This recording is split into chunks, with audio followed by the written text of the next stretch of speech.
Please welcome Vice President Joe Biden.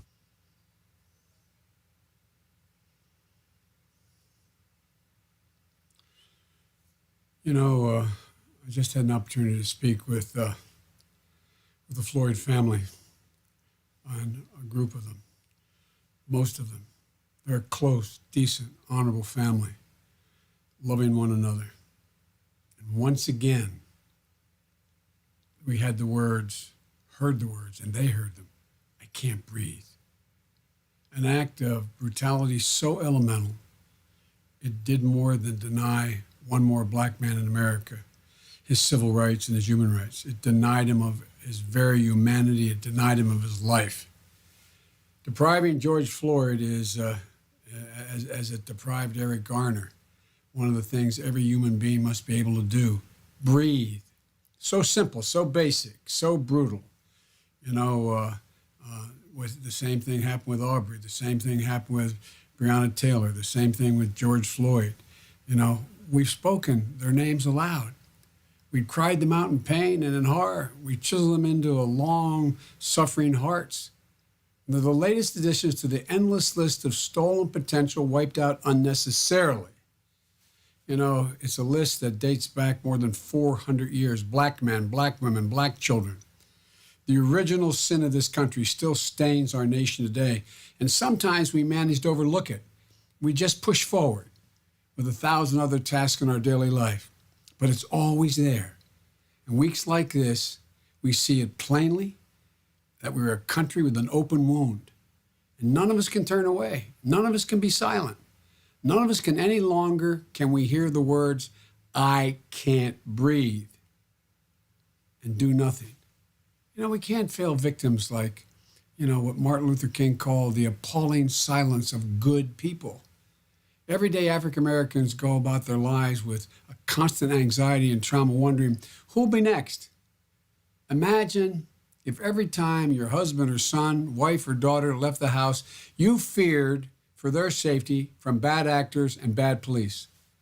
Imagine if you had to have that talk with your child about not asserting your rights, taking the abuse handed out to them just so they could make it home.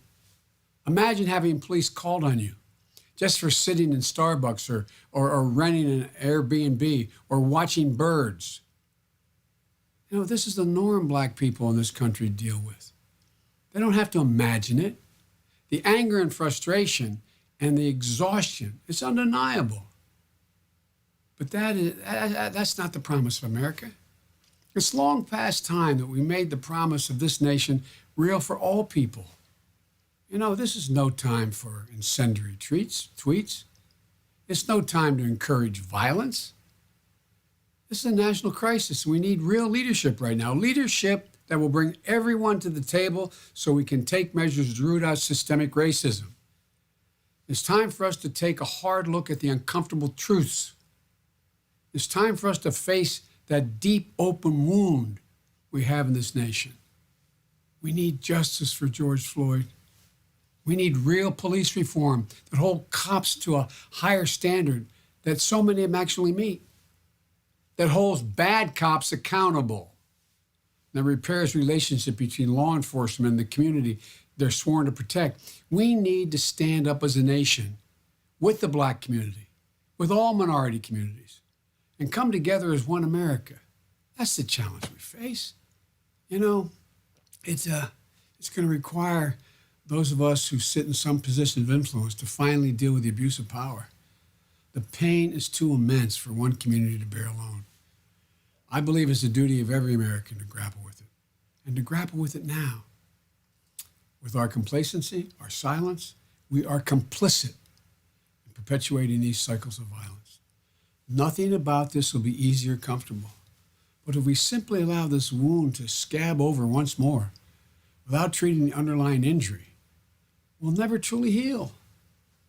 The very soul of America is at stake. We must commit as a nation to pursue justice with every ounce of our being. We have to pursue it with real urgency. We've got to make real the promise of America, which we've never fully grasped, that all men and women are equal, not only in creation, but throughout their lives. Again, to George's family, thanks for taking the time to talk to me. I promise you, we do everything in our power to see to it that justice is had in your brother, your cousin's case. God love you all, and folks, we got to stand up. We got to move. We got to change.